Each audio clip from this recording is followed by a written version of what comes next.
समचरण दृष्टी विटेवरी साजरी तेथे माझे हरी वृत्ती राहो अनेक न लगे माईक पदार्थ तेथे माझे अर्थ नको देवा ब्रह्मादिक पदे दुःखाची शिराणी ब्रह्मादिक पदे दुःखाची शिराणी तेथे दुश्चित्त झणी जडू देसी अनेक न लगे माईक पदार्थ तेथे माझे अर्थ नको देवा तुका म्हणे त्यांचे कळले आम्हा वर्म तुका म्हणे त्यांचे कळले आम्हा वर्म जे जे कर्म धर्म नाशिवंत अनेक न लगे माईक पदार्थ तिथे माझे अर्थ नको देवा विठ्ठला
कारुण्यरूपं करुणाकरन्तं श्रीरामचन्द्रं शरणं प्रपद्ये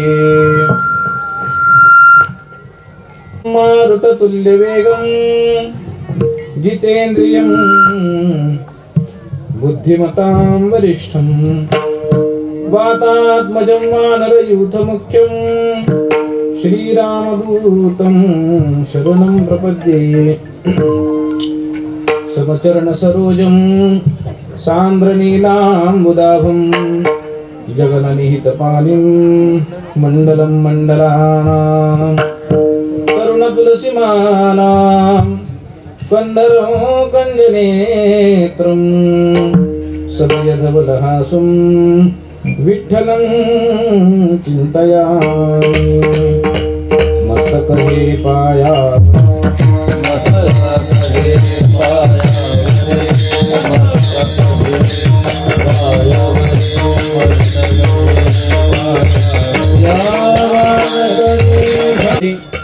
समचरण दृष्टी विटेवरी साजरे तेथे माझे हरी वृत्ती राहो अनेक न लगे माईक पदार्थ तेथे माझे अर्थ नको देवा प्रस्तुत प्राप्त कीर्तन रूपी सेवे करता निवडलेला अभंग संत श्रेष्ठ तुकाराम महाराजांचा 4 चरणाचा अत्यंत महत्त्वाचा असा अभंग असून या अभंगामध्ये तुकाराम महाराजांनी मंगलाचरण केलेलं आहे विठ्ठल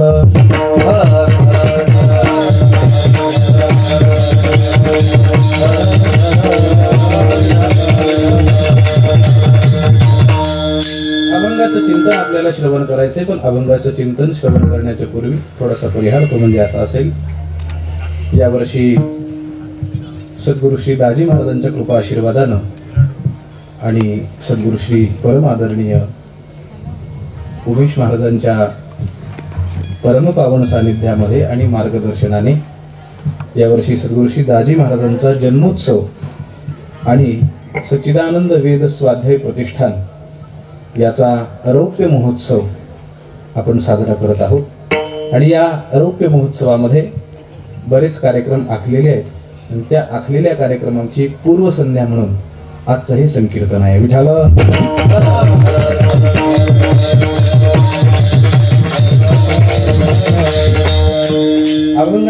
अभंग सुंदर घेतलेला आहे अभंग फार सोपा आहे आजचा जो अभंग कीर्तनासाठी घेतलेला आहे हा अभंग तुकाराम महाराजांच्या गाथेतला पहिला अभंग आहे अभंग पहिला का आहे कारण त्याचं मूळ स्वरूपच मी चिंतन करताना सांगितलंय की हे मंगलाचरणाचा अभंग आहे. मंगलाचरण या अभंगामध्ये महाराजांनी केलंय, कारण मंगलाचरण महाराजांना करावं वाटलं, त्याच्या भूमिका आहेत. मंगलाचरण करावं वाटलं, मंगलाचरण करावं वाटणं किंवा मंगलाचरण कधी करावं वाटतं याचा जर आपण विचार केला तर वेगवेगळ्या पद्धतीची चिंतन आपल्या डोळ्यासमोर येतात. त्याच्यातलं पहिलं चिंतन असं आहे, कार्य खूप मोठं आपल्या डोळ्यासमोर असतं आणि ते कार्य निर्विघ्नपणानं पार पडावं अशी ज्यावेळेस इच्छा असते त्यावेळेस मंगलाचरण केलं जातं. विठाला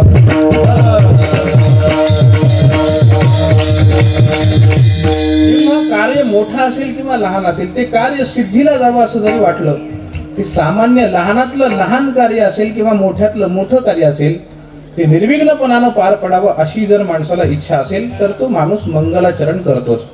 कारण मंगलाचरण करणं अत्यंत महत्वाचं आहे. मंगलाचरण का करणं महत्वाचं आहे?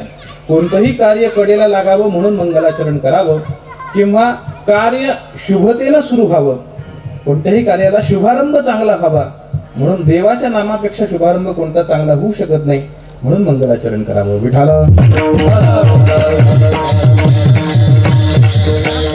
जर आपण विचार केला तर शास्त्राने सुद्धा मंगलाचरण करायला सांगितलंय.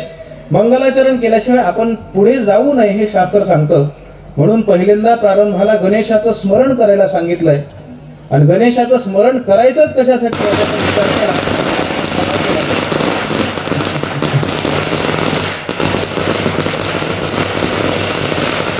कुंडली गवरदा हरी विठ्ठल श्री ज्ञानदेव तुकाराम सद्गुरु दाजी महाराज की जय. आपल्या या उत्सवामध्ये ज्या महान विभूती येणार आहेत त्या विभूतींमध्ये महाराष्ट्रात नाही देशभरामध्ये ज्यांचं मोठ्या पद्धतीमध्ये नाव घेतलं जातं असे भागवताचार्य ज्योतिषाचार्य आमचे अतुल शास्त्रीजी भगरे गुरुजी यांची कथा होणार आहे आणि त्यांचं आगमन इथं झालेलं आहे. तिकडं स्वागत होतंय. आपणही घोष करून त्यांचं स्वागत केलंय. चला पुढे. आणि कार्याला मी आपलं चिंतन असं चालू होतं की कार्य प्रारंभ करायचा म्हणला की ते कार्य निर्विघ्न होण्यासाठी शास्त्राने मंगलाचरण करायला सांगितलंय. गणेशाला आपण नमस्कार करतो, गणेशाला आपण प्रार्थना करतो.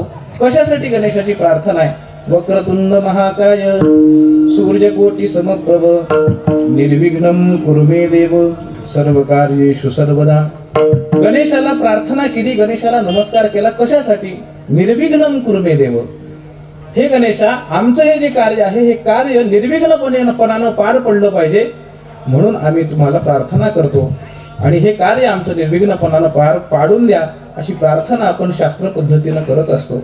वारकरी संप्रदायामध्ये सुद्धा मंगलाचरण अत्यंत महत्वाचं सांगितलेलं आहे. म्हणून कार्याच्या आरंभाला मंगल करायची पद्धत आहे. सकळ मंगळ निधी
मंगळ निधी श्री विठ्ठलाचे नाम आधी पहिल्यांदा पांडुरंग परमात्म्याला नमस्कार केलाय. कशासाठी पांडुरंग परमात्म्याला नमस्कार करणं तरी कशासाठी? त्याच्या मागचा हेतू असाच आहे, कार्य निर्विघ्नपणानं पार पडावं म्हणून मंगलाचरण केलंय. मंगलाचरण अत्यंत महत्वाचं आहे.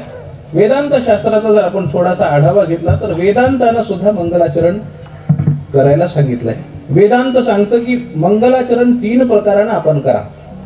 मंगलादीने तसं पाहायला गेलं तर मंगल सुरुवातीलाही केलं पाहिजे, मंगल मध्यांतरातही केलं पाहिजे आणि मंगल शेवटी सुद्धा केलं पाहिजे. बरं का?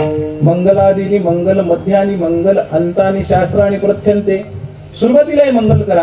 कारण श्रीमद भागवत कथेचा जर आपण विचार केला तर मंगलाचरण करताना भागवत ग्रंथ सुरुवातीलाही मंगल करतो, मध्यांतरात मंगल करता आणि शेवटी सुद्धा मंगल करता अशी वचनं आपल्याला पाहायला सापडतात.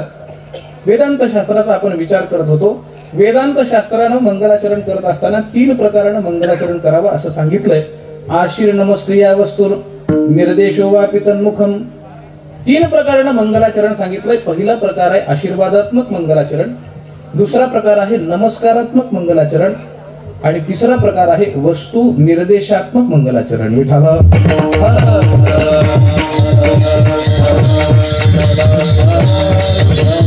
आशीर्वादात्मक मंगलाचरण करायला सांगितलंय कारण आशीर्वाद घेणं सुद्धा खूप गरजेचं असतं. कार्याच्या प्रारंभाला आशीर्वाद घेणं गरजेचं आहे. म्हणून आपण कोणतंही कर्म करत असताना, मी कर्माबद्दल जास्त बोलू शकत नाही कारण ही सगळं कर्मकांड शिकवणारी मंडळी आहे. म्हणजे करणारी म्हणलंच नाही बरं का निळकंठ शास्त्री, ही शिकवणारी मंडळी आहे. त्याच्यामुळे इथं सूर्याच्या समोर दिवा दाखवून जसा उपयोग होत नाही. मी कर्माबद्दल जास्त बोलणार नाही किंवा कर्माबद्दल बोललो तरी महाराजींना पूर्ण अधिकार आहे की आम्हाला हे बरोबर नाही म्हणायचं. कर्म करत आपला विषय काय होता? मंगलाचरणाच्या संबंधानं आशीर्वादात्मक मंगलाचरण. कर्म करत असताना कर्माच्या प्रारंभाला आपण देवतेचा आशीर्वाद घेतो. देवतेच्या समोर आपल्या घरामध्ये असणारी जी काही वडीलधारी मंडळी आहेत त्यांचा आशीर्वाद आपण घेतो. हे आशीर्वाद घेणं काय? तर हे आशीर्वाद घेणं म्हणजे आशीर्वादात्मक मंगलाचरणच आहे. आशीर्वाद घेणंही महत्वाचं असतं आणि आशीर्वाद देणंही महत्वाचं असतं बरं का. आशीर्वाद घेणं महत्वाचं. आता बघा संतांच्या संबंधानं आपण विचार करू. संत महात्मे जगाला आशीर्वाद देतात सुद्धा, किंवा थोडंसं अधिकारानं बोलायचं झालं तर संत महात्मे केवळ जगालाच आशीर्वाद देतात असं नाही महाराज. संत महात्मे देवाला सुद्धा आशीर्वाद देतात. विठाला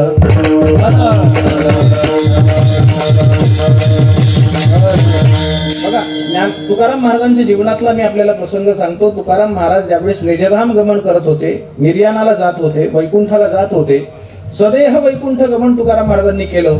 आणि हे सदेह वैकुंठ गमन करत असताना तुकाराम महाराजांनी सगळ्यांना आशीर्वाद दिलाय. कर्म धर्मे तू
आणि निजधाम गमन करत असताना तुकाराम महाराज सगळ्या समोर असणाऱ्या जनसमुदायाला आशीर्वाद देतात. कर्मधर्मे तुम्हा असावे कल्याण, घ्या माझे वचन आशीर्वाद. कर्म आणि धर्मानं ज्या पद्धतीनं का होईना पण हे सगळं करत असताना असावे कल्याण, तुमचं कल्याण असावं आणि त्याच्या कर्मधर्म निर्विघ्नपणानं पार पडावं त्याच्यासाठी मी तुम्हाला आशीर्वाद देतो. जनसमुदायाला तुकाराम महाराजांनी आशीर्वाद दिला. मी आपल्याला थोडंसं अधिकारानं बोललो होतो की देवाचा सुद्धा आशीर्वाद, देवाला सुद्धा तुकाराम महाराज आशीर्वाद देतात. देवाला सुद्धा तुकाराम महाराज आशीर्वाद देतात. काय झालं महाराज? तुकाराम महाराजांचं आणि देवाचं एकदा भांडणं झालं. संताचं आणि देवाचं भांडणं होतच असतं महाराज.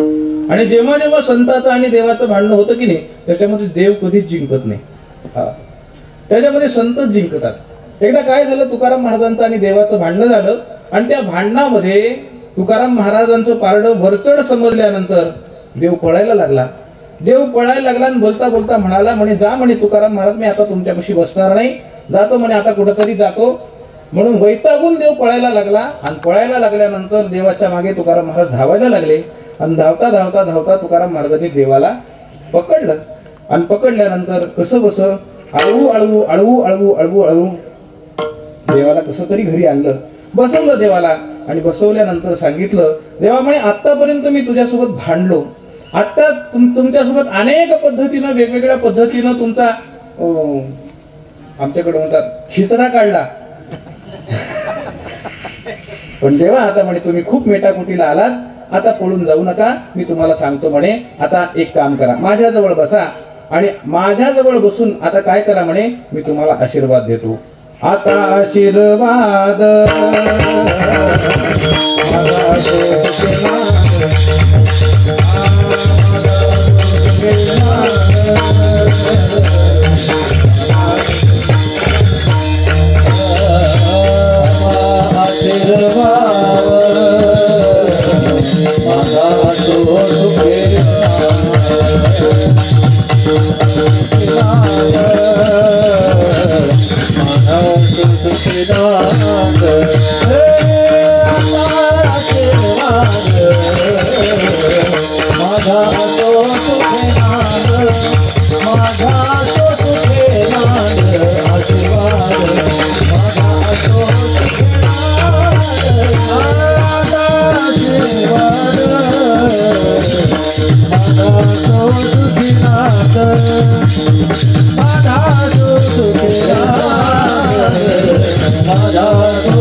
महाराज देवाला सांगतात, देवा इतका वेळ मी तुमच्यासोबत भांडलो, पण आता एक काम करा, आता आशीर्वाद माझा असो सुखेना, देवा मी तुम्हाला आता आशीर्वाद देतो म्हणे, आशीर्वाद देतो आणि आशीर्वाद देतो आणि माझ्या आशीर्वादाने तुम्ही सुखाने संसार करा.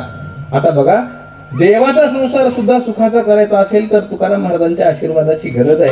तुकाराम महाराज देवाला सुद्धा आशीर्वाद देतात आणि तुकाराम महाराजांनी देवाला आशीर्वाद, देवाने सुद्धा, देव पण फार खट्याळ माणूस आहे बरं का.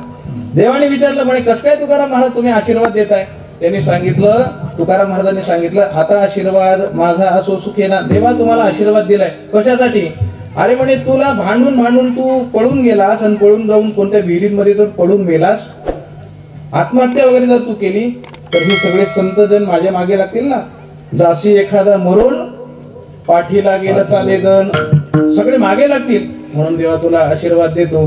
हे गा देवा आशीर्वाद, हे गा देवा आशीर्वाद, हे गा देवा आशीर्वाद, हे गा देवा आशीर्वाद, मांग आमच्या भाग्याने, मांग आमच्या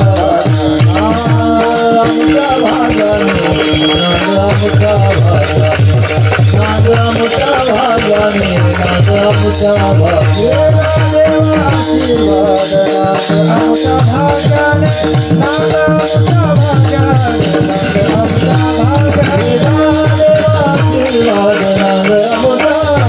भाग्याने, मांग आमच्या भाग्याने.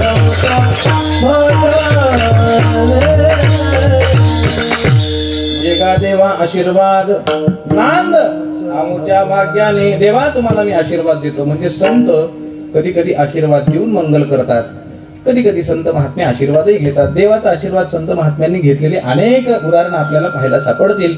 हा झाला आशीर्वादात्मक मंगलाचरणाचा प्रकार. दुसरा मंगलाचरणाचा प्रकार आहे नमस्कारात्मक मंगलाचरणाचा प्रकार. नमस्कारात्मक मंगलाचरण सुद्धा केलं पाहिजे, नमस्कार केला पाहिजे. कालचं बहुतेक चिंतन आपलं सगळं त्याच विषयावरती झालंय. नमस्कारात्मक मंगलाचरण केलं पाहिजे. नमस्कार अत्यंत महत्वाचा आहे. का नमस्कार महत्वाचा आहे? कारण नमस्कार केल्याच्या योगानं माणसाच्या ठिकाणी 4 वस्तू प्राप्त होतात, म्हणून नमस्कार महत्वाचा आहे. वडीलधाऱ्या माणसांना, थोरा मोठ्या माणसांना जर आपण नमस्कार केला तर थोरा मोठ्या माणसांना नमस्कार केल्यानंतर काय होतं? लहान माणसाने मोठ्या माणसाला नमस्कार केला. आपल्याला माहित आहे की लहान माणसाने मोठ्या माणसाला नमस्कार केला की त्याचं आयुष्य वाढतं, पण शास्त्र केवळ आयुष्य वाढतं असं म्हणत नाही. अभिवादनशीलस्य नित्यं वृद्धोपसेविनः चत्वारि तस्य वर्धन्ते आयुः विद्या यशो बलम। नमस्कार करणारा जो मनुष्य आहे, जो मनुष्य वयानं वृद्ध असेल किंवा अधिकारानं मोठा असेल, त्या कोणत्याही व्यक्तीला नमस्कार करतो तर त्याच्या ठिकाणी 4 गोष्टी वाढतात। पहिली गोष्ट त्याचं आयुष्य वाढतं, दुसरी गोष्ट आयुः विद्या वाढते, तर तिसरी गोष्ट यश वाढतं आणि चौथी गोष्ट बल वाढतं। विठाल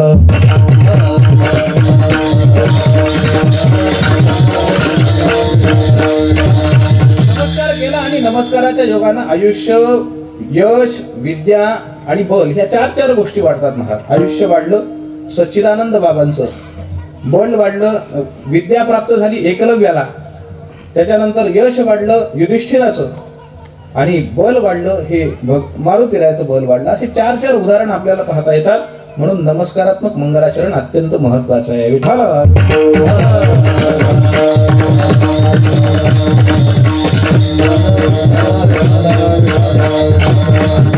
आणि नमस्कारात्मक मंगलाचरण महत्वाचं आहे म्हणून संतांनी नमस्काराला सुद्धा खूप महत्व दिले। पांडुरंगा करू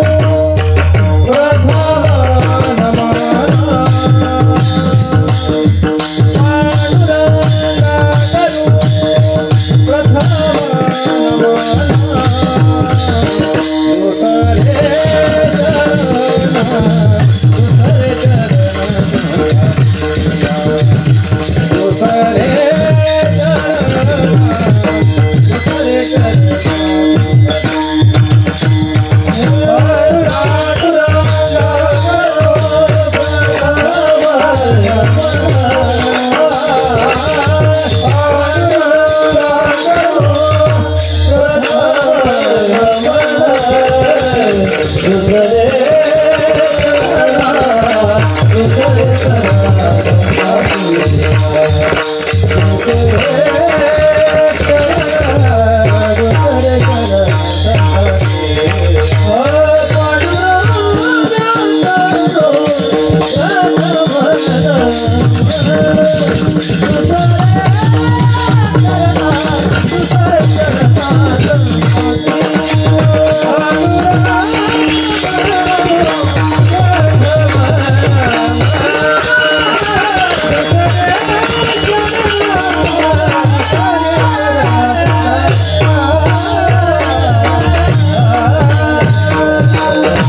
पांडुरंगा करू प्रथम नमन, नमन, दुसरे चरणा संतांची या मोकळेपणानं बोलता यायला लागले बघा थोडं। वातावरणातला गरमपणा कमी झालेला आहे, त्याच्यामुळे आता महाराज होते तोपर्यंत बंधनात बोलण्याचं थोडस हे होतं, धाडस करणं कठीण असतं महाराज। मोठ्यांच्या समोर बोलणंही फार धाडस्त असलं पाहिजे, किंवा आपण त्यांचं लेकरू आहोत, लेकरू किती पाण्यात आहे हे बघायला ते थोडा वेळ थांबले होते, लेकरू पक्का आहे म्हणल्यावर गेले। विठाला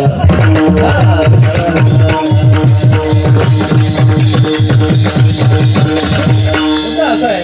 नमस्कारात्मक मंगलाचरणावर आपण बोलत होतो, आता मला थोडस खरंच कंबर घट्ट झाल्यासारखं वाटली म्हणून बोललो बरं का।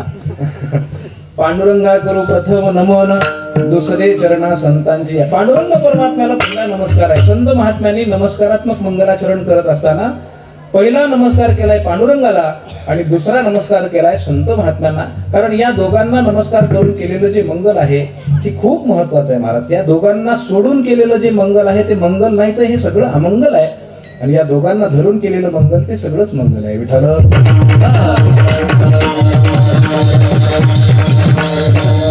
सकळही तेथे ओळली मंगळे, अवघे आनंदाची सृष्टी झाली, असं म्हणायला काहीच हरकत नाही। पांडुरंगालाही नमस्कार करून करा, मंगलाचरण करा, आणि संतांनाही नमस्कार करून मंगलाचरण करा। हा नमस्कारात्मक मंगलाचरणाचा प्रकार। आणि तिसरा मंगलाचरणाचा प्रकार सांगितलाय वस्तू निर्देशात्मक मंगलाचरण। वस्तू निर्देशात्मक मंगलाचरण कशाला म्हणावं? वस्तू निर्देशात्मक मंगलाचरण याचा विचार करत असताना वस्तू शब्दाचा जर आपण अर्थाचा विचार केला तर वस्तू म्हणजे हे काही माईक आहे, हे पखवाज आहे, हे असं काही, हे कोणतीही ही वस्तू नाहीये। इथं वस्तू शब्दाचा अर्थ परमात्मा असा करावा लागतो। परमात्म्याचा निर्देश करून केलेलं जे मंगलाचरण आहे त्याला म्हणा वस्तू निर्देशात्मक मंगलाचरण। आता वस्तू निर्देशात्मक मंगलाचरणाचा प्रकार पाहत असताना समोर कोणती तरी वस्तू म्हणजे परमात्मा समोर असला पाहिजे आणि त्याचा निर्देश करावा, तेव्हा ते मंगलाचरण होत असतं। आता निर्देश करायचा म्हणला की तो परमात्मा सगुण असला पाहिजे. आता सगुण परमात्म्याचा निर्देश केलेला करून मंगलाचरण केलं, ह्याला म्हणा वस्तू निर्देशात्मक मंगलाचरण. पण संतांचा अधिकार काही और आहे. केवळ सगुण परमात्म्याचा निर्देश केलाय आणि मंगलाचरण केलंय असं न समजता निर्गुण परमात्म्याचा सुद्धा निर्देश. आता तुम्ही म्हणाल निर्गुण परमात्म्याचा निर्देश, निर्गुण परमात्म्याचा सुद्धा निर्देश संत महात्मे करतात. रंग नहीं रूप नहीं नहीं वर्ण छाया, रंग नहीं रूप नहीं नहीं वर्ण नहीं रूप नहीं नहीं वर्ण छाया, रंग नहीं रूप नहीं नहीं वर्ण निराकार निर्गुण निराकार निर्गुण तुझी रघुराया, निराकार निर्गुण निराकार निर्गुण तुझी रघुराया.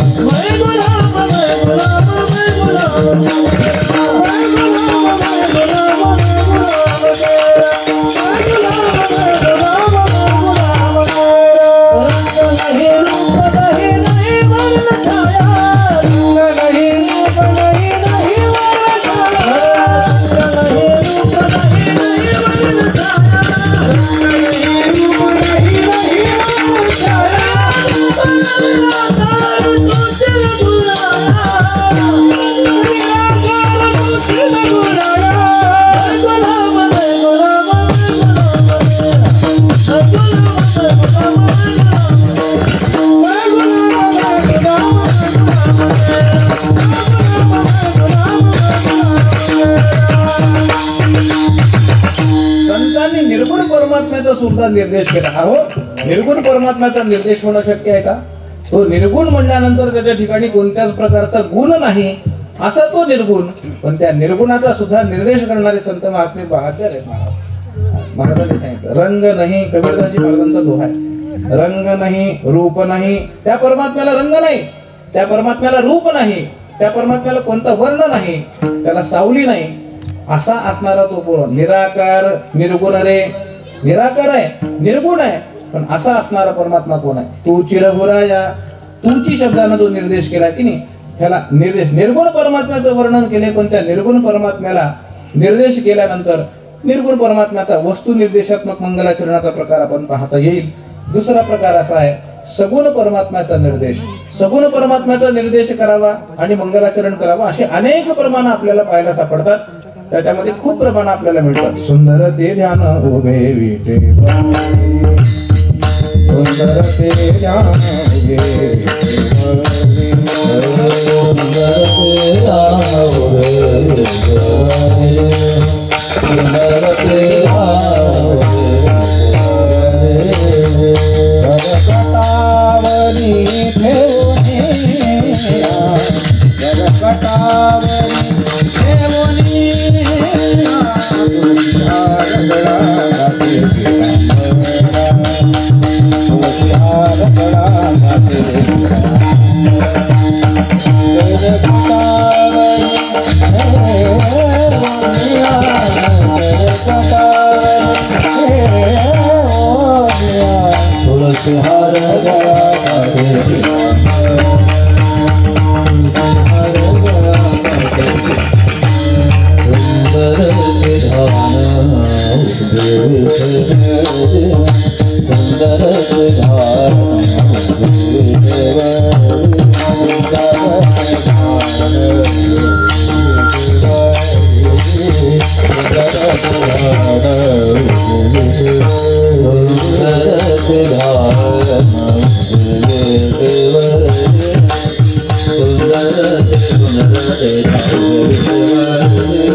कळकटावरी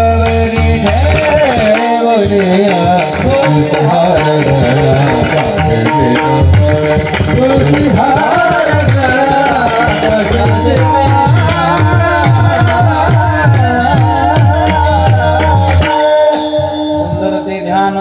विटेवरी कर्कटावरी केवलिया सुंदर ते ध्यान विटेवरी आहे. ते ध्यान कसं आहे? सुंदर आहे. ते म्हणल्यानंतर जो निर्देश केला जातो त्या सगुण परमात्म्याचा निर्देश आहे. किंवा तोहा विठ्ठल बरोबा, तोहा माधव बरोबा, तोहा शब्दाने जो निर्देश केलाय तो विठ्ठल परमात्म्याचा म्हणजे सगुण असणाऱ्या परमात्म्याचा निर्देश करून केलेलं जे मंगलाचरण त्याला म्हणा वस्तू निर्देशात्मक मंगलाचरण. असा तीनही प्रकारानं मंगलाचरणाचा आपण विचार केला. हे तीन विचार कशासाठी मी आपल्याला सांगितले? कारण मंगलाचरण अत्यंत महत्वाचं आहे. विठ्ठल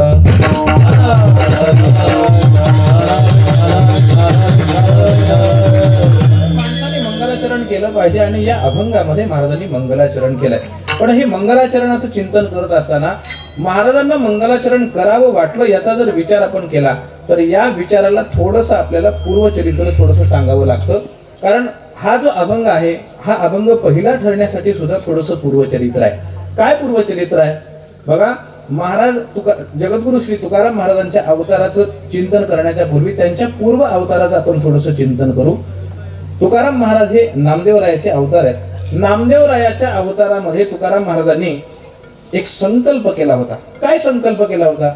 नामदेवराय एक दिवशी असेच पांडुरंग परमात्म्याच्या राऊळामध्ये बसलेले असताना बसल्या बसल्या नामदेवरायांनी एक ग्रंथ काढला. त्या ग्रंथाचं नाव होतं रामरक्षा स्तोत्र. रामरक्षा स्तोत्र. रामरक्षा स्तोत्र समोर घेतलं आणि रामरक्षा स्तोत्र घेतल्यानंतर त्याचे छंद ऋषी वगैरे म्हटले आणि सगळं झाल्याच्या नंतर ध्यान संपल्याच्या नंतर ज्यावेळेस स्तोत्र प्रारंभ केला त्यावेळेस पहिला श्लोक नामदेवरायांनी वाचला. चरितम रघुनाथस्य शतकोटी प्रविस्तरम एकैकम अक्षरम पुंसाम महापातक नाशनम. सगळ्यांच्या पाठांतरातला हा श्लोक आहे. नामदेवरायांनी तो श्लोक वाचला. चरितम रघुनाथस्य शतकोटी प्रविस्तरम.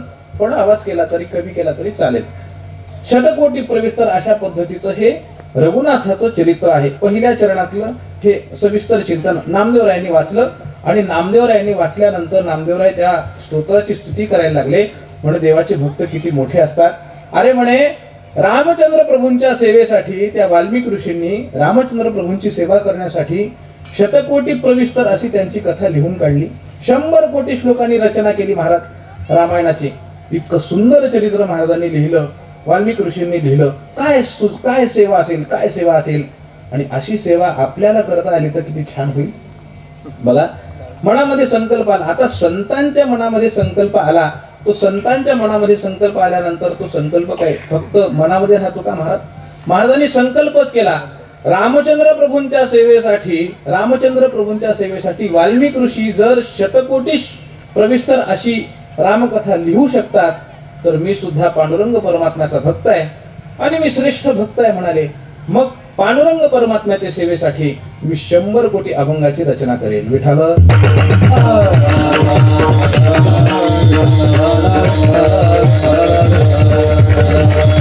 संकल्प झालाय.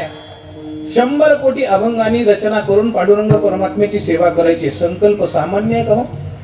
संकल्प असा करावा की तो पूर्तीस गेला पाहिजे. नाही तर आपण पूर्तीस गेल्यावर सुद्धा संकल्प पूर्ण झाला तर त्याला काय संकल्प म्हणावा का? म्हणजे पूर्ती कळालं का तुम्हाला? म्हणजे संकल्प पूर्ती म्हणजे शेवट. संकल्पाचा शेवट आपल्या जीवन काळामध्ये व्हावा तर तसाच संकल्प करावा. आपलाच शेवट व्हावा आणि असा संकल्प करून उपयोग नसतो. संकल्प असा केला पाहिजे की तो आपल्या देखत तो पूर्ण झाला पाहिजे. पण नामदेवरायांनी तो संकल्प असा करून ठेवला. 100 कोटी श्लोकांचा 100 कोटी अभंगाची रचना करायची आणि संकल्प केला. वास्तविक पाहिलं तर वाल्मिक ऋषींचा काळ आणि नामदेवरायाचा काळ याच्या जर काळाची गणना केली तर त्रैताल युगामध्ये वाल्मिक ऋषींचा अवतार असेल तर वाल्मिक ऋषींनी केले रामायण रामाआधी म्हणलं तर त्रैताल युगाचाच काळ. तर त्रैताल युगाच्या काळामध्ये माणसाच्या आयुष्याची गणनेचा विचार जर केला तर माणसाचं आयुष्य 1,00,000 वर्षाचं होतं. 1,00,000 वर्षाचं आयुष्य आहे आणि त्या 1,00,000 वर्षाच्या आयुष्याच्या कालमर्यादेमध्ये माणसाला 100 कोटी श्लोक लिहिणं शक्य आहे. 100 कोटी श्लोक लिहिणं शक्य आहे. वाल्मिक ऋषींनी जी सेवा केली त्याच्या कालपरत्वे वाल्मिक ऋषींनी जी सेवा केली ती ठीक आहे. तीच सेवा कलियुगामध्ये नामदेवराय करतात. कलियुगाचं आयुष्य किती आहे? 100 वर्षाचं आयुष्य. बर, केवळ 100च का महाराज? महाराज वर्णन करतात, शतगणिले ते अर्धरात्र खाय, मध्ये बालत्व पीडा रोग क्षय, काय भजनासी उरले ते पाहे का? शतगणिले, पण ते अर्धे झोपण्यामध्ये जातात महाराज माणसं. 100 वर्षाचं आयुष्य आहे, पण त्या 100 वर्षाच्या माझ्याकडे बघत राहा, माझ्याकडे बघा बरं का. माझ्याकडे बघितल्याशिवाय आम्हाला बोलता येत नाही बरं का. आम्ही देगलूरकरांचे शिष्य असल्यामुळे आम्हाला रिस्पॉन्स दिल्याशिवाय आम्ही रिस्पॉन्स देत. बघा, माझ्याकडे बघत राहा. 100 वर्षाचं आयुष्य आहे, त्या 100 वर्षाच्या आयुष्यामध्ये माणसाला आयुष्याची गणना कमी आहे. नामदेवरायांनी संकल्प केला 100 कोटी अभंग रचना करण्याची. कसा पूर्ण होईल? पण सत्य संकल्पाचा दाता नारायण नामदेवरायांनी संकल्प करा. नामा म्हणे केशवराजा केला नेम चालले. नामदेवरायांनी संकल्प केला, नामदेवराय निवांत झाले महाराज, निवांत झाले. पण देवाला काळजी वाटली आणि देवानं विचार करायला सुरुवात केली. अरे म्हणे 100 कोटी अभंगाची रचना करायचं सोपं गणित आहे का बाबा नामा? अरे म्हणे एवढं कुठं संकल्प करायचा असतो का? कालमर्यादा पहा, या सगळ्या गोष्टी पाहून सुद्धा तू संकल्प करीत नाहीस. पण काय करावं? संकल्प पूर्ण केला पाहिजे. देवाला चिंता वाटली. देव संकल्प पूर्तीसाठी विचार करायला लागला. काय करावं, काय करावं? केवळ एकटे नामदेवराय चरित्र लिहून अभंग लिहून चालणार नाही. मग नामदेवरायांच्या घरामध्ये जेवढे लोक आहेत त्या सगळ्या लोकांना सांगितलं तुम्ही अभंगाची रचना करा. नामदेवाच्या घरी 14 जण स्मृती हरी, 14 जण नामदेवरायाच्या घरी, 15 ती दासी जणी, असे 15 जण नामदेवरायाच्या घरामधले सगळे देवांनी कामाला लावले. एक वळीनं पंगत बसली आणि त्या पंक्तीमध्ये काय चालू आहे? जेवण नाही बरं, पंक्तीमध्ये अभंगाची रचना चालू आहे. अभंग लिहितात सगळे जण आणि प्रत्येका व्यक्तीला जाऊन देव स्वतः विचारतो किती झाले, किती झाले? सगळ्याची गणित केली. अरे एवढेच कसे? अजून लिहा, अजून लिहा. देवाची चिंता चालू आहे.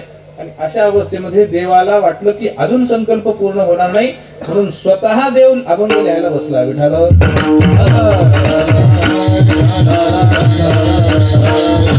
देव स्वतः बसलेला आहे. नामदेवरायाच्या घरातले 15 लोक अभंगाची रचना करायला बसलेले आहेत. आणि असं असताना सुद्धा ज्यावेळेस नामदेवरायांनी या सगळ्यांसहित समाधी घेतली त्यावेळेस नामदेवरायांच्या पूर्ण गणना केल्यानंतर 96 कोटी अभंगाची रचना पूर्ण झाली. 96 कोटी अभंग झाले. नामदेवराय समाधिस्थ झाले. नामदेवराय समाधिस्थ झाले. आता नामदेवराय समाधिस्थ झाल्यानंतर संकल्प पूर्ण झाला का? संकल्प पूर्ण झाला? बोला, संकल्प पूर्ण झाला का? नाही. संकल्प पूर्ण झाला नाही. आणि संकल्प पूर्ण झाल्यानंतर पूर्ण झाल्याशिवाय नामदेवरायाला समाधान नाही, देवाला सुद्धा समाधान नाही. आणि याच्यानंतर नामदेवरायांनी ह्या संकल्पासाठी नामदेवरायांनी तुकाराम महाराजांच्या रूपामध्ये अवतार धारण केला. तुकाराम महाराजांच्या रूपामध्ये नामदेवराय अर्थात तुकाराम महाराज, आता आम्ही तुकाराम महाराजच म्हणेल, तुकाराम महाराजांनी अवतार धारण केला. आणि तुकाराम महाराजांची जी साधक अवस्था होती ती संपली. त्याच्यानंतर सिद्ध दशा तुकाराम महाराजांना प्राप्त झाली. आणि एक दिवशी नामदेवराय देवाला स्वतः सोबत घेऊन येतात आणि तुकाराम महाराजांच्या स्वप्नामध्ये जातात आणि तुकाराम महाराजांना सांगतात, नामदेवी केले स्वप्ना माझी जागे आणि सवे पांडुरंगे घेऊन या.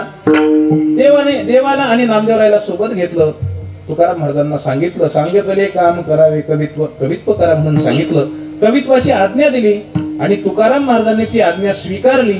आणि तुकाराम महाराजांनी आज्ञा स्वीकारल्याच्या नंतर तुकाराम महाराज विचार करायला लागले. म्हणजे एवढे म्हणजे नामदेवरायाच्या काळामध्ये सुद्धा नामदेवरायाला सहाय्य करण्यासाठी त्यांच्या सोबत देवासहित 15 लोक होते. माझ्यापाशी कोण आहे? काय करावं? हे 4 कोटी अभंगाची रचना करायची आहे. पण हे 4 कोटी अभंग निर्विघ्नपणाने पार पडले पाहिजेत. याच्यासाठी काय करावं लागेल? देवाने आपल्या चित्ताचा आश्रय घेतल्याशिवाय काही खरं नाही. म्हणून देवाला आळवण्यासाठी महाराजांनी अभंगाच्या पहिल्या चरणामध्ये समचरण दृष्टी विटवरी झाले, समचरण दृष्टी विटवरी झाले,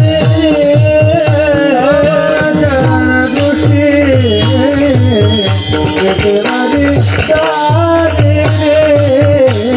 समचरण दृष्टी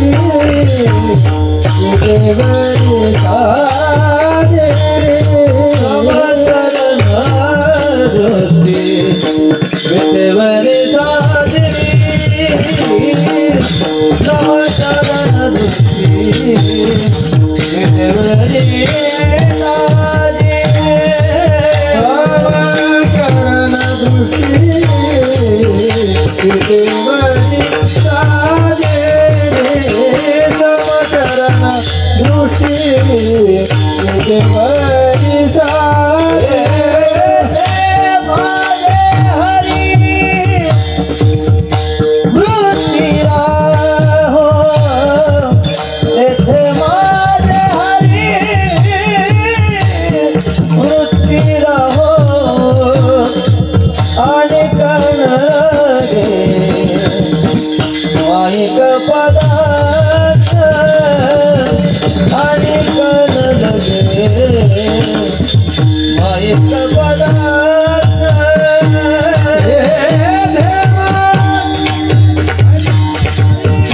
माझे हरी वृत्ती राहो आणि गण लगे काही अपराध आणि गण लगे काही अपराध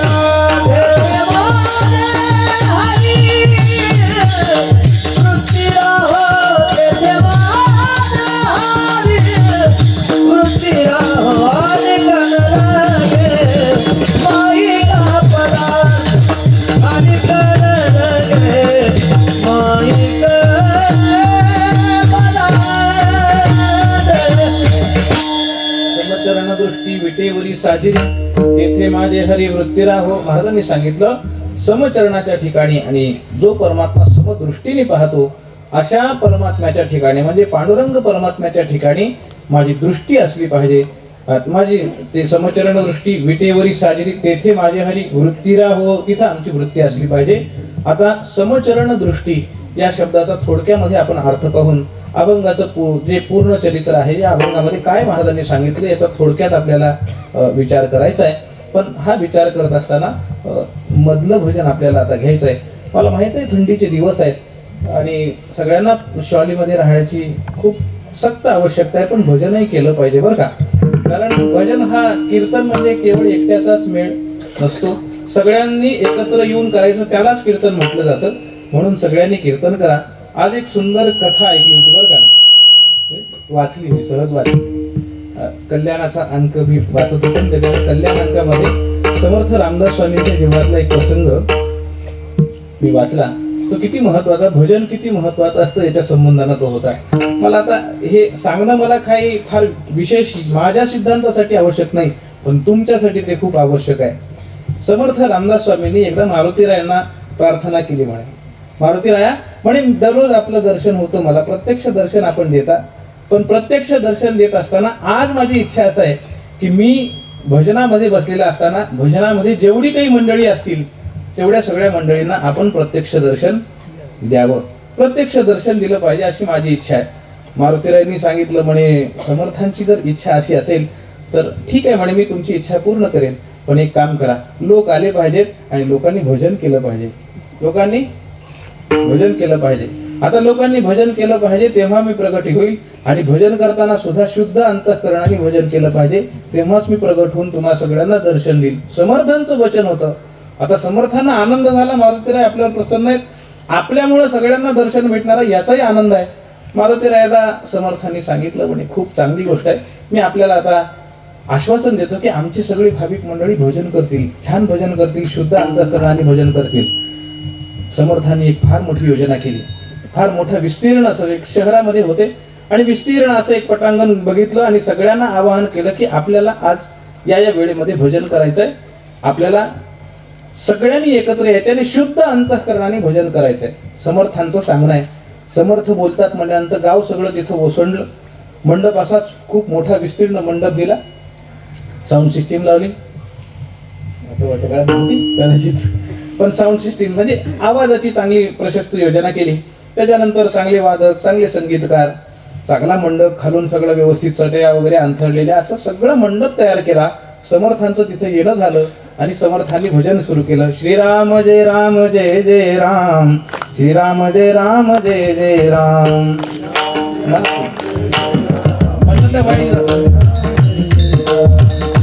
जय राम जय जय राम, श्रीराम जय राम जय जय राम, श्रीराम जय राम जय जय राम, श्रीराम जय राम जय जय राम, श्रीराम जय राम जय जय राम, श्रीराम जय राम जय जय राम, श्रीराम जय राम जय जय राम, श्रीराम जय राम जय जय राम, श्रीराम जय राम जय जय राम, श्रीराम जय राम जय जय राम, श्रीराम जय राम जय जय राम, श्रीराम जय राम जय जय राम, जय राम जय जय राम, राम जय राम जय जय राम, श्रीराम जय राम जय जय राम, राम जय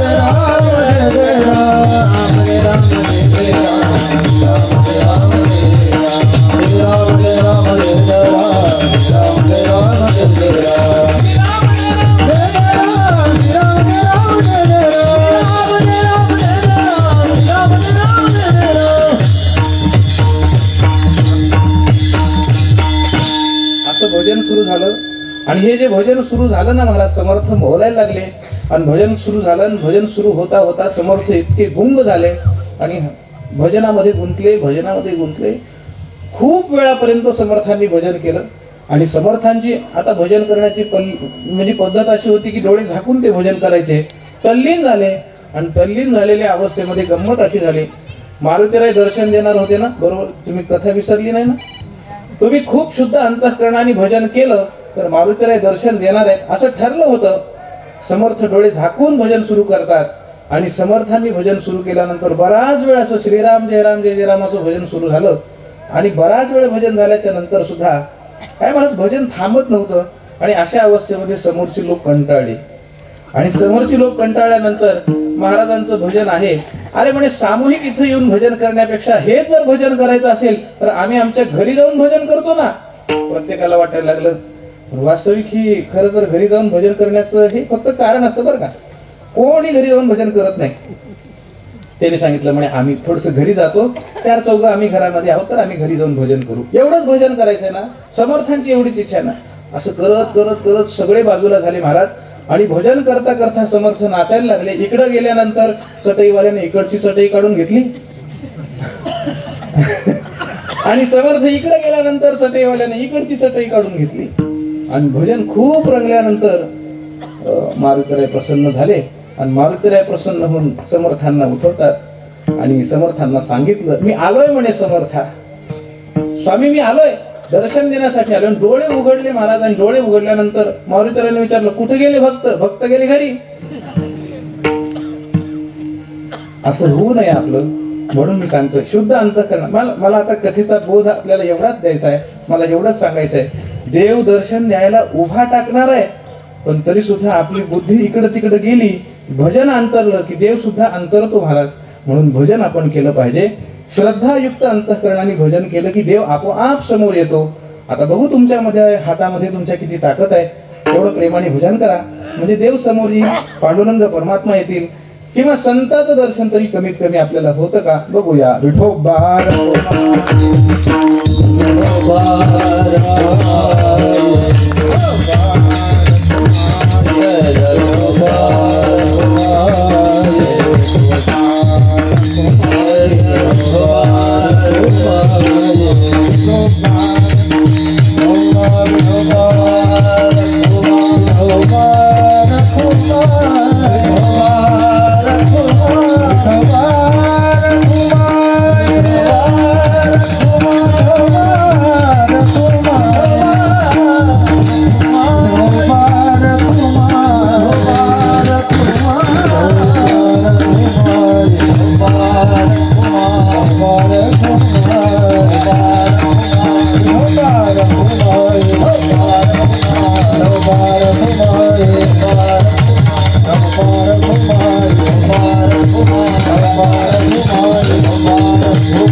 आपली नियोजित वेळ संपलेली आहे. साजरी तेथे माझे हरिवृत्ती राहू, अनेक न लगे मायेक पदार्थ तेथे माझे अर्थ नको देवा. महाराजांनी सांगितलं एवढं मोठं कार्य आहे आणि हे कार्य निर्विघ्नपणानं पार पडावं म्हणून महाराजांनी मंगलाचरण करताना परमात्म्याच्या ठिकाणी आमची वृत्ती असली पाहिजे अशी प्रार्थना केली.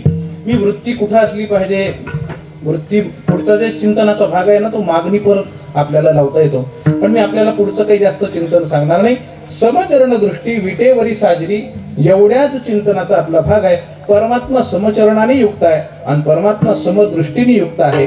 थोडक्यामध्ये आपल्याला चिंतन करायचं आहे. परमात्मा समचरणाने युक्त आहे आणि समदृष्टीने परमात्मा युक्त आहे. त्याच्यासाठी मी 2-3 प्रकार करतो. एक प्रकार तसा थोडासा माझ्या बुद्धीचा असल्यामुळे तो कमी जास्त लागला तरी हरकत नाही, पण 2 प्रकार खूप महत्वाचे आहेत. एक परमात्मा समचरणाने युक्त आहे आणि परमात्मा समदृष्टीने युक्त आहे. याला एक तर्क आहे. तर्क अप्रतिष्ठा. हा तर्क कधी अप्रतिष्ठेला प्राप्त होत असतो, कधी चांगला असतो, कधी वाईट असतो. त्याच्यामुळे तर्काच्या चिंतनाचा भाग तेवढा घेऊ नका.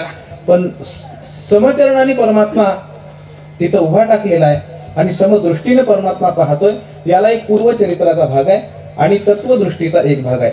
समचरणाने युक्त परमात्मा आहे आणि समदृष्टीने परमात्मा युक्त आहे. ह्याला तर्काचा जर विचार केला तर परमात्म्याला दिलेली जी वीट आहे, या विटेचा जर आपण आकार बघितला तर ती वीट किती असेल? सामान्यतः आता जी वीट आपल्याला पाहायला मिळते त्याच्यापेक्षा आता किती 9 इंचाची ती वीट असते. 9 इंच बाय 4 इंच अशी ती वीट असते. तर त्या तेवढ्याच विटावर जर परमात्म्याला थांबायचं असेल, एका लहानशा विटेवरती जर आपल्याला थांबायचं असेल तर तो कसा थांबेल? तर थांबायचं असेल तर त्याला समचरणानेच युक्त व्हावं लागतं. 2 पाय एकत्रित करूनच त्याला थांबावं लागतं आणि त्याचा बॅलन्स ठेवण्यासाठी कमरेवर हात ठेवावे लागतात, म्हणजे पडण्याची शक्यता फारशी नसते. म्हणून हे तर्कदृष्टी आहे, हे काही फार विशेष चिंतन नाहीये, फक्त एक विचार आपल्याला समोर मांडला. कारण काही असे तर्कवादी खूप लोक असतात, त्यांच्यासाठी हा विचार मांडला. पण परमात्मा समचरणाने युक्त आहे आणि परमात्मा समदृष्टीने युक्त आहे, याला एक पूर्वचरित्र आहे. परमात्म्याला या विटेवर उभा टाकवणारा जो भक्त आहे ते म्हणजे भक्त पुंडलिकराय. पुंडलिकरायांचं पूर्वचरित्र. पुंडलिकराय कसे होते काही नाही. पुंडलिकरायांना कशी उपरती झाली? कुक्कुट स्वामीच्या आश्रमामध्ये गेले. तिथं कुक्कुट स्वामीच्या आश्रमामध्ये गेल्याच्या नंतर पहिल्यांदा तर आई वडिलांबद्दल फार अश्रद्धा होती मनामध्ये. आई वडिलांना पंढरपुरातच ठेवून पुंडलिकराय तीर्थयात्रेला गेलेले. पण अशा अवस्थेमध्ये कुक्कुट स्वामीच्या आश्रमामध्ये आले. कुक्कुट स्वामीच्या आश्रमामध्ये ब्रह्ममुहूर्तावरती 3 काळ्या कुट्ट असणाऱ्या 3 स्त्रिया आल्या आणि त्यांनी तो आश्रम स्वच्छ करण्यासाठी सुरुवात केली. स्वच्छ करता करता जसा जसा आश्रम स्वच्छ व्हायचा तसा तसा यांच्या अंगावरची काळीमा जी होती ती संपायला लागली आणि त्या दिव्य देहाच्या झाल्या. पाहिलं हे पुंडलिकरायांनी. पुंडलिकरायांनी पाहिल्यानंतर पुंडलिकरायांना वाटलं, म्हणे अरे येताना काळ्या कुट्ट होत्या आणि जाताना शुभ्र वर्णाच्या जणू काही देवकन्या आल्या की काय असं वाटावं. अशा त्या 3 कन्या जात होत्या. पुंडलिकरायांनी अडवलं आणि पुंडलिकरायांनी विचारलं, कोण आहात तुम्ही? कोण आहात म्हणल्यानंतर पुंडलिकरायांना त्या 3 स्त्रियांनी सांगितलं, आम्ही सामान्य नाही, आम्ही गंगा यमुना सरस्वती आहोत. गंगा यमुना सरस्वती आहोत. त्यांनी सांगितलं, अहो म्हणे येताना तुम्ही काळ्या होता आणि जाताना देवकन्या होऊन जाता, काय प्रकार आहे? त्यावेळेस त्यांनी सांगितलं, म्हणे आम्ही दिवसभर अनेक लोकांचं पाप आमच्या मध्ये सामावून घेतो, पण ते पाप नष्ट करण्यासाठी आम्हाला संतांची सेवा करावी लागते. संतांच्या सेवेतून हे पाप आमचं नष्ट होतं. सांगितलं, महत्व कळालं, संतांची सेवा किती महत्वाची असते. पण पुंडलिकरायांनी विचार केला. पुंडलिकराय विचार करतात, ज्या संतांची सेवा करण्यासाठी गंगा यमुना सरस्वती आलेली आहे, त्या संतांनी नेमकं काय केलंय की संतांकडे येऊन त्या गंगा यमुना सरस्वती पवित्र होतात? थांबले. थांबल्यानंतर दिवस उजाडला. दिवस उजाडल्याच्या नंतर कुक्कुट स्वामी आश्रमातून बाहेर आले. बाहेर आल्यानंतर स्नानाला जात होते. तितक्यामध्ये कुक्कुट स्वामींचं दर्शन घेतलं आणि पुंडलिकरायांनी विचारलं, काय म्हणे तुमच्या काय अधिकार आहे? म्हणे तुमच्या घरामध्ये तुमच्या आश्रमामध्ये गंगा यमुना सरस्वती येते आणि तुमचा आश्रम स्वच्छ करून जाते, किती मोठा तुमचा अधिकार आहे. आणि माझ्या अंतःकरणामध्ये एक प्रश्न पडलाय, एवढा मोठा तुमचा अधिकार झाला की जेणेकरून गंगा यमुना सरस्वती तुमच्याकडे येते, पवित्र होऊन जाते, तुम्ही असं काय साधन केलं की ज्याच्या योगाने हे सगळं झालंय? कुक्कुट स्वामींनी विचार केला. म्हणे इथे येऊन गंगा यमुना सरस्वती पवित्र होतात, माहित सुद्धा नव्हतं मला, माहित सुद्धा नाही. आणि अशा अवस्थेमध्ये कुक्कुट स्वामींनी सांगितलं, म्हणे माझी कोणतीच सेवा नाही, मी कोणतं साधन करत नाही, कोणता नामजप करत नाही, काही करत नाही. मग काही नाही म्हणे, घरामध्ये आमच्या झोपडीमध्ये माझ्या आश्रमामध्ये माझे आई वडील आहेत, त्या आई वडिलांची सेवा करतो आणि केवळ आई वडिलांच्या सेवानं हे सगळं प्राप्त झालेलं आहे. मग डोळे उघडले. पुंडलिकरायांनी आई वडिलांची सेवा करायला प्रारंभ केला आणि अशी सेवा केली, मी विस्तार करणार नाही, अशी सेवा केली की त्या सेवेला प्रसन्न होऊन पांडुरंग परमात्मा समोर आला. आणि पांडुरंग परमात्मा समोर आल्याच्या नंतर पुंडलिकरायांना हाक दिली, पुंडलिका, अरे म्हणे तुला दर्शन देण्यासाठी आलोय, हे म्हणे दर्शन कृतार्थ हो. आणि त्यावेळेस पुंडलिकरायांनी सांगितलं, म्हणे देवा थोडा वेळ तुम्ही थांबा, कारण तुमचं दर्शन घेण्यासाठी माझे हात रिकामे नाहीत. काय करतोयस? त्यांनी सांगितलं, आई वडिलांची सेवा करतोय. आई वडिलांची सेवा करतोय? अरे म्हणे ज्याच्यासाठी तू आई वडिलांची सेवा करतोयस तो पांडुरंग परमात्मा मी आलोय, घे दर्शन हो कृतार्थ. पुंडलिकरायाने सांगितलं, ज्या साधनेच्या जोरावरती तुम्ही आमच्या घरी आलात, चालून आलात, तुम्हाला न बोलवता आलात, ती साधना सोडून जर मी तुमच्याकडे आलो तर तुम्ही सुद्धा तिकडे निघून जाल आणि हे सुद्धा सेवा विन्मुख होईल. त्याच्यामुळे ही सेवा करतो आणि ही सेवा झाल्याच्या नंतर तुमचं दर्शन घेतो देवा. त्यावेळेस देवाने विचारलं, अरे म्हणे पुंडलिका, तुझ्याकडं अतिथी आल्यानंतर अशीच पद्धत आहे का? अरे अतिथी घरामध्ये आलाय आणि अतिथी घरामध्ये आल्यानंतर त्या अतिथीचा सत्कार तुम्ही असाच करता का? तुमच्यापाशी संपन्नता नसेल, तुमच्यापाशी ऐश्वर्य नसेल, पण शास्त्राने सांगितलंय अतिथी घरी आला तर त्याला विन्मुख पाठवू नका. पाठवू नका. काय दिलं पाहिजे? आपल्यापाशी काहीच नाही, काहीच नाही. काही नसेल तर आपल्यापाशी त्याला बसण्यासाठी आसन तरी असतं. तृणानी भूमी उदकम वाग चतुर्थीच सुनृता. अतिथी घरामध्ये आलाय आणि त्या अतिथीला द्यायला आपल्यापाशी काही नाही तर एक आसन तरी त्याला द्या. तृणानी त्याला आसन द्या. आसन देण्याची आपल्याकडे शक्यता नाहीये. बर, आसन देता येत नाही, मग काय करावं? भूमी जमीन दाखवली पाहिजे. बाबा इथं बसा. बर, बसवणं शक्य नाही, बसवायला घरही लागतं, घरही नाही, मग काय करावं? मग काही नाही, उदकम आपल्यापाशी असलेलं घोडभर पाणी द्यावं. बर, समजा आपण अशी कर्मदरिद्री असू की आपल्यापाशी घोडभर पाणी सुद्धा नाही, मग काय करावं? त्याला निदान 2 शब्द गोडीने बोलावं तरी, एवढं तरी अतिथीचा सत्कार केला पाहिजे. तुला कळत नाही का? पुंडलिकरायानं सांगितलं. त्यावेळेस पुंडलिकरायाने सांगितलं, म्हणे देवा तुम्हाला आसन देतो. आणि देवा आसन देतो म्हणल्यानंतर पुंडलिकरायांनी त्यांच्या बाजूला असलेली डाव्या हाताला वीट होती, ती वीट उचलली आणि मागे भिरकवली. आणि मागे भिरकवल्यानंतर सांगितलं, जी वीट मी तुम्हाला फेकलेली आहे ना, त्या विटेवर जाऊन उभा टाका. ऐसा कैसा रे तू धीट. मागे भिरकावली वीट. पांडुरंग परमात्म्याला वीट भिरकवली मागे. बघा पुंडलिकराची ताकद काय होती. का रे प्रेमे मातलासी, का रे प्रेमे मातलासी, का रे प्रेमे मातलासी,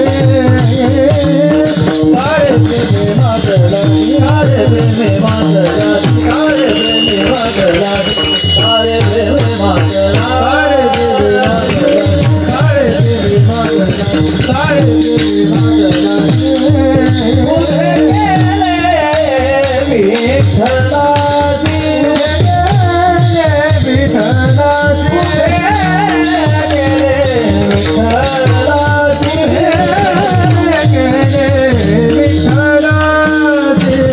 ऐसा कैसा रे तुझे, ऐसा कैसा रे तुझे, ऐसा कैसा रे तुझे, ऐसा कैसा रे तुझे.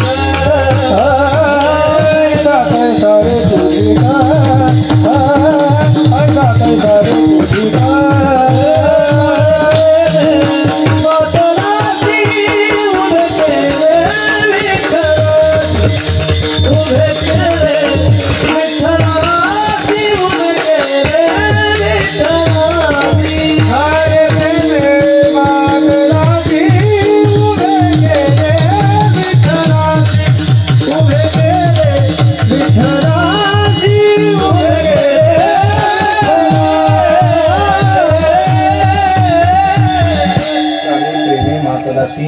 उभे केले विठ्ठलाशी. त्या पुंडलिकरायांनी ऐसा कैसा रे तू धीट, मागे भिरकावली वीट. पुंडलिकरायांनी डाव्या हाताने ती वीट भिरकवली. महाराज, वाळवंटामध्ये पुंडलिकरायांच्या आई वडिलांचं मंदिर आहे, तिथून वीट भिरकवली आणि कुठे गेली आहे बघा ती. आपल्याला कल्पना करा तुम्ही, काय ताकद असेल पुंडलिकरायांची. पुंडलिकरायांनी वीट भिरकवली आणि त्या विटेवर देवाला उभा टाकायला लावलं. नंतर पुंडलिकराय तिथं आले. हा भाग वेगळा आहे, हा पूर्वचरित्राचा भाग. जिथं वीट भिरकावली तिथं जाऊन परमात्मा उभा टाकला, हे पूर्वचरित्राचा भाग आहे. आणि त्या विटेवर उभा टाकल्यामुळे समचरणाने परमात्मा आणि समदृष्टीने उभा टाकला. ही पूर्वचरित्राची दृष्टी आपल्याला घ्या. आणि तिसरा प्रकार मी आपल्याला सांगितला होता की परमात्मा समचरणाने आहे आणि परमात्मा समदृष्टीने आहे. हे सांगत असताना तत्वदृष्टी अशी आहे, कोणताही सामान्यातला सामान्य मनुष्य असेल, कोणताही मनुष्य आला, तो स्त्री असेल, पुरुष असेल, ब्राह्मण असेल, क्षत्रिय असेल, वैश्य असेल, शूद्र असेल, गृहस्थी असेल, ब्रह्मचारी असेल, वानप्रस्थी असेल किंवा संन्यासी असेल, कोणताही मनुष्य आला तरी त्या मनुष्याला पांडुरंग परमात्म्याचं दर्शन सगळ्यांना सारख्या पद्धतीने मिळतं. म्हणून यारे यारे लहान थोर, यातली भलती नारी नर, करावा विचार न लगे चिंता कोणाची. सगळ्यांना तिथं जाऊन दर्शन घेण्याचा अधिकार असल्यामुळं समान पद्धतीनं परमात्मा सगळ्यांना सारखं दर्शन देतो. म्हणून परमात्मा समचरणाने आहे. आणि कोणी मोठा आला तर त्याला वेगळं रूप आणि त्याला वेगळं फल देतो, आणि कोणी लहान आला तर त्याला लहान फळ देतो. म्हणजे कोणी मोठा आला तर डाळिंब देतो आणि कोणी लहान आला तर त्याला अंगूर देतो, असं काही परमात्मा करत नाही. परमात्मा सगळ्यांना सारखं फल देतो महाराज. आणि म्हणून सारखं फल देत असल्यामुळं समदृष्टीने परमात्मा युक्त आहे. ही तत्वदृष्टी त्याच्या मागे असल्यामुळं परमात्मा समचरणाने युक्त आहे आणि परमात्मा समदृष्टीने युक्त आहे. म्हणून समचरण दृष्टी विटेवरी साजरी ते माझे हरिवृत्ती राहो. त्या समचरणाच्या ठिकाणी विटेवर असणारं साजरी गोजिर असं जे रूप परमात्म्याचं आहे, जो परमात्मा समदृष्टीने फल देणारा आहे, अशा पांडुरंग परमात्म्याच्या चरणाच्या ठिकाणी आमची दृष्टी असावी असं मंगल केलं. आणि त्याच्या ठिकाणी आमची वृत्ती तिथे असावी. बाकी सांगत असताना परमात्म्याने अनेक पद्धतीने सांगितलं. म्हणजे देवा, तुकाराम महाराज तुम्ही मागताना काय मागताय की तुम्ही समचरणाच्या ठिकाणी तुमची वृत्ती असावी म्हणताय, पण मी निर्माण केलेली जी लौकिक सृष्टी आहे त्याच्या ठिकाणी तुमची वृत्ती असू द्या. महाराजांनी सांगितलं, अनेकांना लगे माईक पदार्थ तिथे माझे अर्थ नको देवा. माईक पदार्थाच्या ठिकाणी म्हणजे लौकिक जी सृष्टी आहे, मायेपासून निर्माण झालेली जी सृष्टी आहे, तिथं आमची वृत्ती नसावी. बर, मग काय माईक नको ना, मग पारलौकिक घ्या ना. पारलौकिक म्हणजे ब्रह्मादिक पद घ्या, इंद्रपद घ्या. त्यावेळेस महाराजांनी सांगितलं, ब्रह्मादिक पदे दुःखाची शिराणी तेथे दुश्चित्त झाली जडोदेशी. ब्रह्मादिक पद नको, ब्रह्मादिक पद नको, इंद्रादिक पद नको. कारण ती पद जी आहेत ती पुण्याच्या बळावर असतात. जेव्हा पुण्य संपत तेव्हा परत यावं लागतं. पुण्याची पावटी सरे सवेची इंद्रपणाची ओटी उतरे, मग येऊ लागती माघारे मृत्यू लोकात यावं लागतं. तुका म्हणे जाती पुण्याक्षया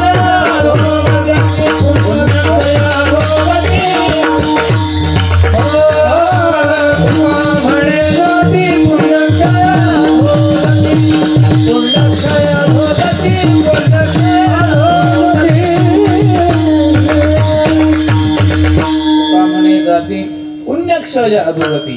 पुण्य संपलं की त्यांची अधोगती निश्चित असतं.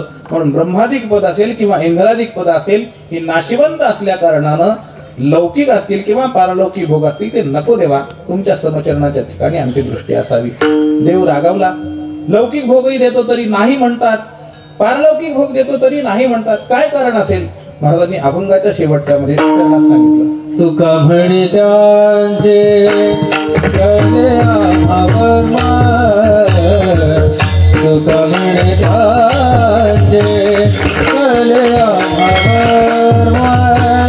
तुका म्हणे कळले आम्हा वर्म. तुका म्हणे त्यांचे कळले आम्हा वर्म. तेथे कर्म धर्म नाशिवंत अनेकांना लगे माईक पदार्थ तेथे माझे अर्थ नको देवा. महाराजांनी उत्तर दिलं, म्हणे देवा, तुम्ही ज्या ज्या ठिकाणी आमची वृत्ती असावी असं म्हणता त्या त्या ठिकाणचं नाशिवंत पद आम्हाला कळले. तुका म्हणे त्यांचे कळले आम्हा वर्म.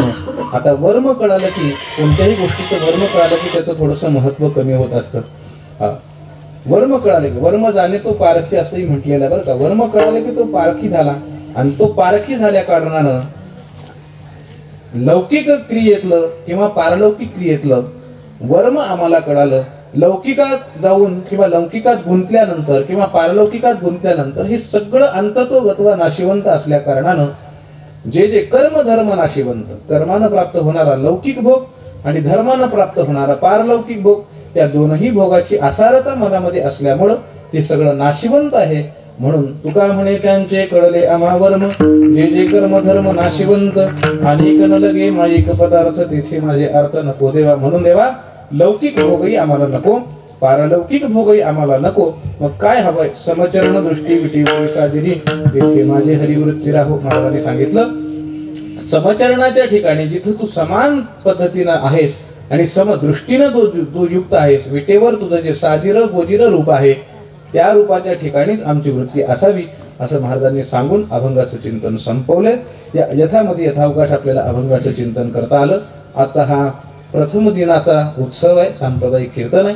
या कार्यक्रमाची पूर्वसंध्येचा हा वेळ आपण साधलाय आणि संकीर्तन समाप्त झालेलं आहे. आणि हे संकीर्तन पूर्तीस जात असताना पहिला दिवस असल्या कारणानं जबाबदारी माझ्यावर दिलेली होती.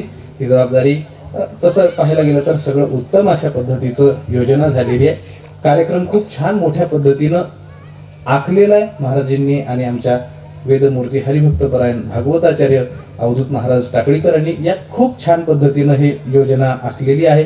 पुढे खूप काही करणं आहे त्याच्यामुळं मी काही जास्त बोलणार नाही. कार्यक्रमाची रूपरेषा खूप छान आहे, आपल्याला आता सांगण्यात येईलच.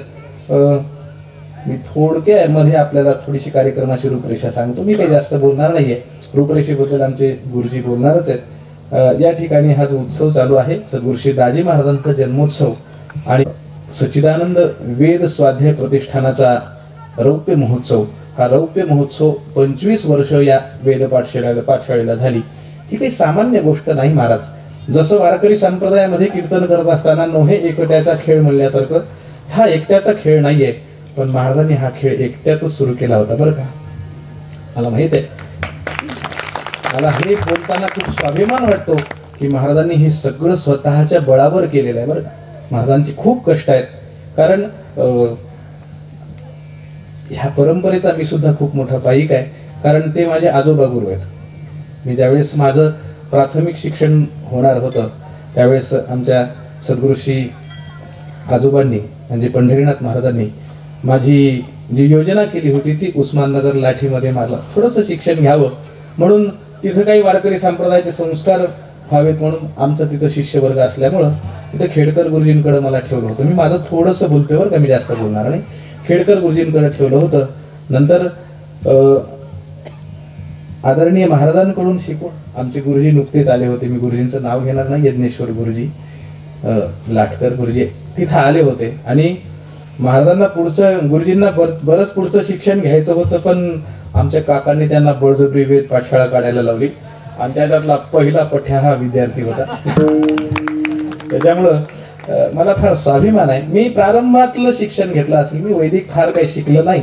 मी महाराजांकडेच वेदांताचा अभ्यास केला. खूप म्हणजे महाराजांकडे जास्त राहण्याचा योग आला. गुरुजींकडे वर्ष दीड वर्षच राहण्याचा योग आला, पण गुरुजींनी त्यांच्या गुरुजींचं सगळं कौशल्य पणाला लावून मला तयार केलंय. तेवढा कच्चाही नाही मी. त्याच्यामुळं मी याही परंपरेचा पाईक असल्यामुळं पहिलं कीर्तन कदाचित याच अनुषंगानं सद्गुरू दाजी महाराजांनी माझ्याकडे दिलं असावं असं माझी एक मोठी धारणा आहे आणि मला त्याचा खूप मोठा आनंद आहे. या ठिकाणी हा उत्सव करत असताना खूप अथक प्रयत्नाने हा उत्सवाचा म्हणजे सगळाच हे घाट घातलेला आहे. या उत्सवाला प्रारंभ करत असताना या उत्सवाच्या साठी अवधूत दादा किती फिरलाय हे मला माहित आहे, कारण त्याच्या उत्सवाच्या पहिल्या नियोजनापासून मी त्याच्या सोबत आहे. भले मी इथं प्रत्यक्ष नसेल पण फोनवरती मी दररोज त्यांच्याशी म्हणजे ज्या वेळेस मी कोऑर्डिनेट केलं त्या वेळेस आमचे सगळे नियोजन दादांनी सांगितल्या पद्धतीनं आणि दादांना जसं अपेक्षित होतं तसं झालेलं आहे. खूप मोठी मंडळी इथे येणार आहेत, साधू महात्मे इथे येणार आहेत. त्याच्यामुळे ही सूचना देण्यासाठी आजचं हे कीर्तन आहे. उद्या कीर्तनाला येत असताना कशा पद्धतीनं यायचं हे सांगण्यासाठी आजचं हे कीर्तन आहे. हे कीर्तन काही मी कीर्तनकार आहे म्हणून आलेलो नाहीये. मी इथं सूचना देण्यासाठी आलोय आणि एका आमच्या परिवारातलंच एक व्यक्ती असला पाहिजे म्हणून हे कीर्तन मला देण्यात आले अशी माझी धारणा आहे. तर उद्याच्या सूचना तर गुरुजी देणारच आहेत, पण ह्या सगळ्या कार्यक्रमाला चांगलं रूप कधी येईल तुम्हाला माहितीये का? खूप मोठी योजना आखलेली आहे, पण वक्ता तो वक्ताची नव्हे श्रोते नवीन. श्रोत्याशिवाय वक्ता होत नसतो. एवढा मंडप घातलेला आहे कशासाठी? तुमच्या सोयीसाठी हा मंडप घातलेला आहे. महाराजांच्या मनामध्ये आनंद घ्यायचा असेल तर वरच्या मंडपातही महाराजांना तेवढाच आनंद आहे बरं का. पण तरी सुद्धा तुका म्हणे खातो आनंदाचे लाडू, पण घ्या रे जर पडू नका तुम्ही, ही वैश्विक धारणा महाराजांच्या मनामध्ये आहे. महाराजांनी विचार केलाय की मला एकट्याला आनंद मिळण्यापेक्षा माझ्या गावकरी मंडळींना, माझ्या पंचक्रोशीत असणाऱ्या सगळ्या भाविक मंडळींना या उत्सवाचा आनंद मिळाला पाहिजे, म्हणून या मोठ्या उत्सवाची आम्ही योजना केलेली आहे. त्याच्यामुळं इथं असलेल्या किंवा आजच्या पूर्वसंध्येच्या कार्यक्रमाला ही मंडळी ठीक आहेत, पण उद्याच्या ह्याला हा मंडप पूर्ण भरला पाहिजे, ही जबाबदारी आपण घ्यायची. टाळी वाजवा खरं तर. हा मंडप भरला पाहिजे. आता मग हा मंडप भरला कसा पाहिजे त्याची पॉलिसी मी सांगतो तुम्हाला. महाराज मला पॉलिसी फार सांगता येतात. कशी पॉलिसी आहे? इथं आलेल्या प्रत्येकाने उद्या येताना 10 लोकांना सांगायचं की आपल्या गावामध्ये उत्सव आहे. बाहेर गावचे असतील तर त्यांना सांगायचं की धनगर टाकळीमध्ये उत्सव आहे. रौप्य महोत्सवाचा खूप मोठा घाट महाराजांनी घातलाय, तो आपल्यासाठी घातलेला आहे. 10 जणांना घेऊन येऊन मंडपात बसा. उद्या मंडप पूर्ण भरेल आणि उद्यापासून दर्जेदार सुंदर अशी कीर्तनं महाराष्ट्रातील नामवंत मंडळी इथं कीर्तनाला येणार आहेत.